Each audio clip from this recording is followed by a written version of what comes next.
I know I've shown you my NaNoWriMo inspiration board before, but I wanted to read each of the little inspirations to you.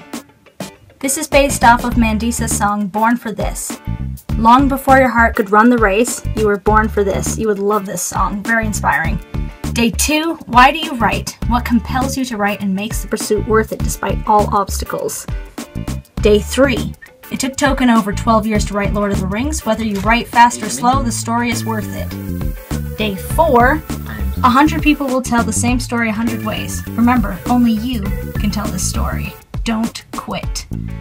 Day 5, love your story. If it's stressing you, step back, evaluate, remove whatever is stealing your love. Be bold.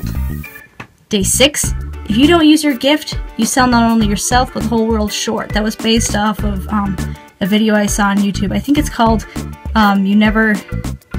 Everybody Dies, but Not Everybody Lives. Day 7, affirm that you'll speak only positively about yourself, your writing, and your work in progress. Speak courage to yourself. I'm skipping day 8 because I think it's the coolest one.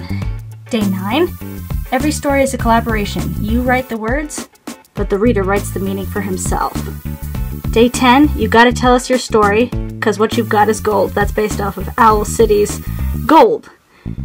Day 11, say what you want to say, let the words fall out honestly. I want to see you be brave. That's from Brave, the song, and I cannot remember who wrote it, but it's a good song. And number 8 is my favorite because I had not put anything up for day number 8, and then this is what I found on my board when I just came in. Day 8, you write stories that people enjoy reading. Keep writing. Your readers are excitedly anticipating more fun adventures with your characters. I did not write that inspiration. My mom wrote it, and trust me, it made my day.